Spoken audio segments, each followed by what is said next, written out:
Marty Hudson, and I'm going to be presenting today on the seismic design of Los Angeles underground transit stations, that is, for Los Angeles Metro.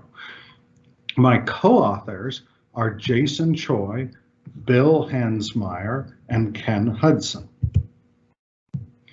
So for a review of the seismic constraints and seismic items we need to design for, I break it up into primary, secondary, and tertiary. So let me explain what I mean by those.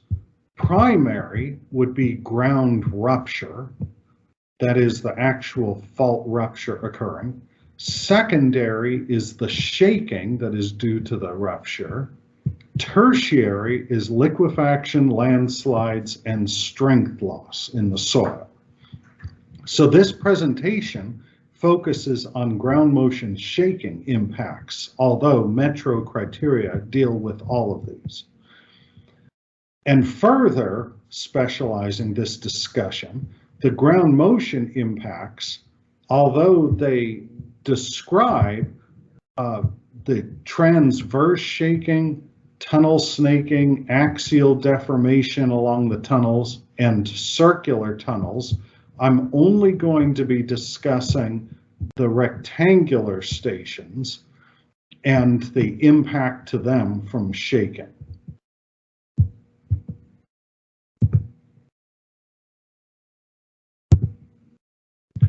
So first of all, the shaking analysis in general is described as a kinematic evaluation.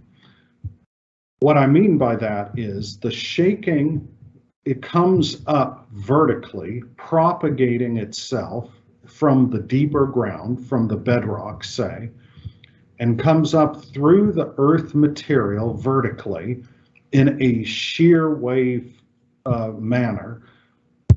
And as that comes to the station, it induces a shear strain known as a racking deformation in the structure.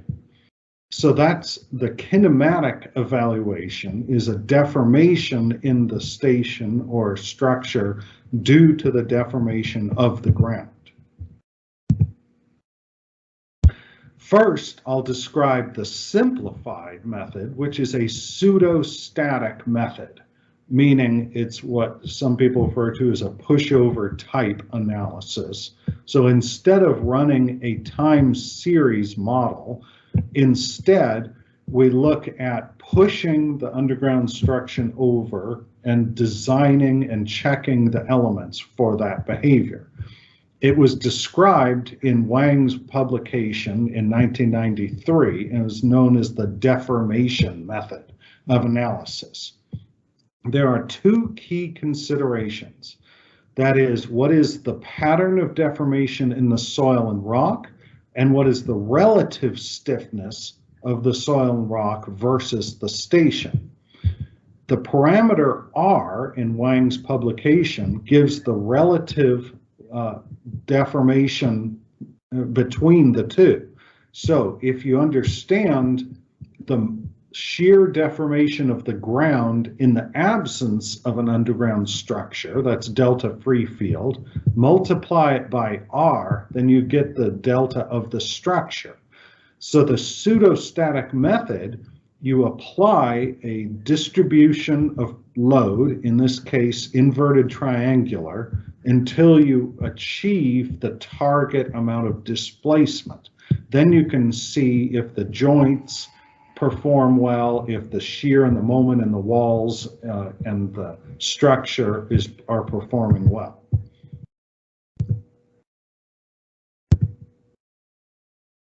Now, how applicable is the simplified method? It works well, it's simple as it's stated, but it tends to be overly conservative. And so with that unnecessary conservatism in general, it leads to greater structural members than is actually required.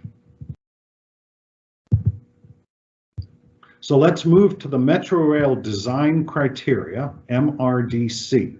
In that document, which governs the design of all metro structures, Section 5 describes seismic design, and in particular, the appendix gives the supplemental seismic design criteria, SSDC.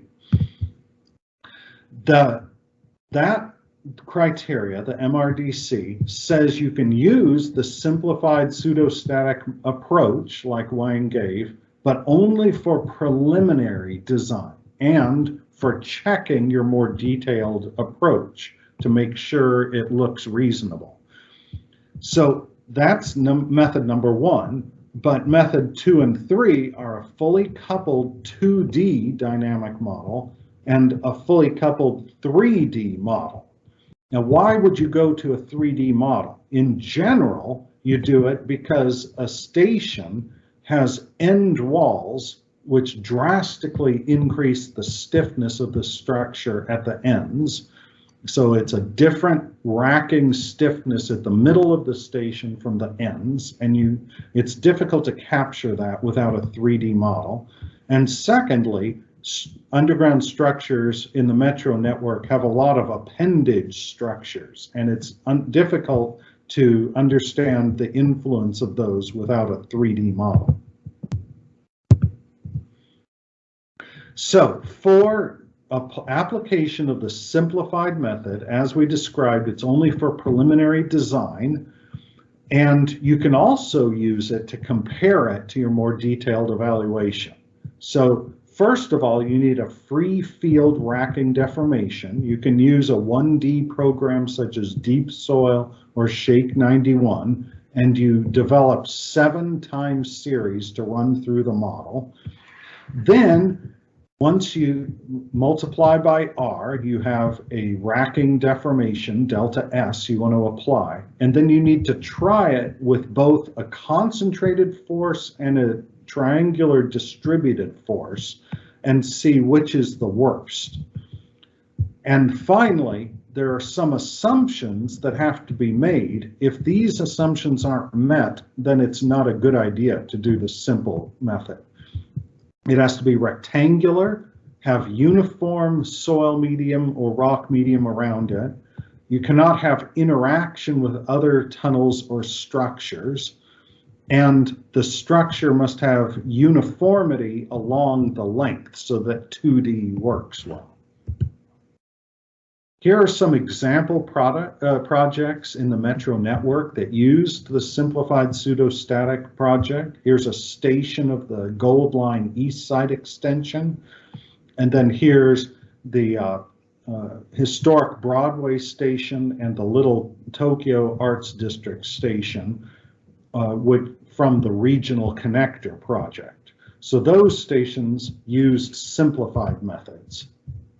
So now let's move on to dynamic methods. There used to be a decoupled analysis technique that was allowed. It is no longer allowed after 2017 MRDC criteria.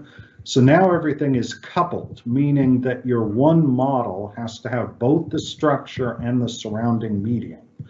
Again, it's 2D or 3D. Those are your choices. So how about the 2D dynamic approach? The Regional Connector used it for the crossover cavern, as shown here, which is an oval cavern, and for the Grand Avenue Arts Bunker Hill station. How about 3D analyses? LS-DYNA is the type of program you need to use. You need to be able to use structural and soil nonlinearity to do this properly. And a good reference is ## 2018. Because the whole methodology is complex, the MRDC requires before you start, you make a submittal saying what methodology you want to use, what inputs, and what computer program, so that can be approved by Metro prior to beginning calculations. An example project with 3D dynamic analysis is the LAX Crenshaw line. Note that there were no significant adjacent structures, so it was basically the surrounding medium and then the 3D embedded structure. Another consideration is that in the Los Angeles basin, there are many tall structures with a lot of mass to them. And if you're designing a subterranean structure next to this, you need to understand the influence of the adjacent structure in a dynamic sense to your underground structure. That's referred to as structure, soil, underground structure interaction.